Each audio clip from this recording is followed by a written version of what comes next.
The United States has already lost the war against Iran, and a ground invasion will not change that outcome. The challenges for the military are overwhelming. Manpower shortages, deployment, supply lines, terrain, and asymmetric warfare all make this war nearly impossible to win. And beyond all of that, there is no real political will at home to sustain and support a war like this. To understand why the war is lost, we have to define what winning actually means. In this case, victory for America means removing the Iranian government. Anything short of that goal constitutes a defeat, and experts around the world agree that cannot be done with airstrikes or naval power alone. It requires a massive ground invasion. Let's first explore the shortage of manpower, and why that alone points to a defeat for the US military. The entire US military, across all branches, consists of 1.3 million active personnel. Most of those personnel serve logistical and support roles. Not to mention, the military has to maintain a presence in several other parts of the world at the same time. Expert estimates, including the US Army and the Cato Institute, suggest that invading Iran would require between 1.6 and 2.3 million soldiers. Deploying the entire US Army and the entire Marine Corps still wouldn't reach half of the number of troops needed. So, when the US launched its attack with less than 50,000 personnel scattered throughout the region, the war was already lost.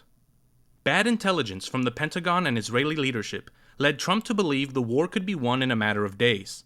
They told him a few airstrikes and targeted assassinations would complete the mission, and that it wouldn't require a full-scale invasion. But the reality is now clear. Air and naval superiority alone will not achieve the stated goal of regime change. Even if the US could gather the necessary troops, the next problem is getting them there. There has been talk of limited deployments of thousands of Marines and targeted seizures of Kharg Island. But how do you execute that? Naval forces are at a distance for a reason. Modern anti-ship missiles and drone systems have made large vessels increasingly vulnerable. Transporting troops into that environment is a risk in itself. And even if they land, then what? Holding territory is harder than taking it. Constant drone surveillance, missile threats, and counterattacks make any position difficult to maintain. And more importantly, it doesn't solve the problem of opening the Strait of Hormuz or toppling the regime. The threats are inland. To stop them, you have to control the territory they come from. Iran's geography makes that even harder. The country is roughly 4 times the size of Iraq, with mountainous terrains and dense population centers that favor defense and slow any advancing force. And that leads to a core issue: supply. An army only moves as long as it can be fed, fueled, and armed. In a contested environment like this, every supply route becomes a target. Every convoy becomes vulnerable to rocket attacks and gunfire. Sustaining a force of this size under constant threat is not just difficult, it's unrealistic. And this would not remain a conventional war. The moment ground forces enter, the conflict shifts. Irregular warfare takes over.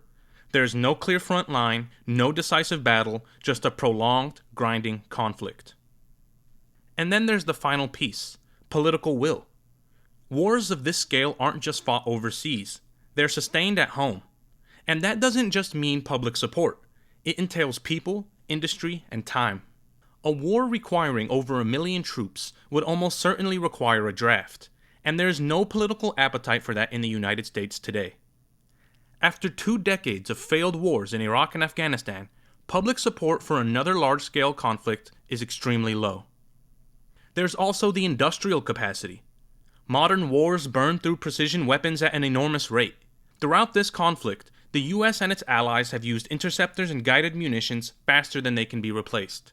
Systems like Patriot interceptors and other advanced missiles take months or years to produce, and current production levels are not scaled for a prolonged, high-intensity war.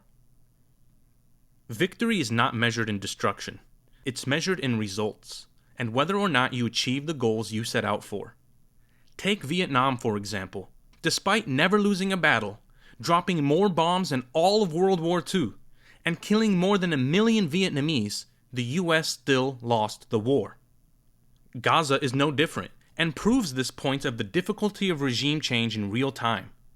Despite being completely encircled, starved, and genocidally bombed for 2.5 years, the same regime remains. So what would be different in Iran? Nothing, except the fact that it is immensely larger and infinitely more difficult to occupy. A ground invasion would not magically unlock victory. It would trap the United States in a larger, longer, more expensive war with no clear end in sight. The manpower isn't there, the terrain works against you, and the political support at home does not exist. Very few wars have their outcome determined before any major battle takes place. But I assure you, given the circumstances and goals of this war, the outcome is no longer in question. And that is why sending a ground invasion does not matter. If you enjoyed this video, please like, share, and subscribe.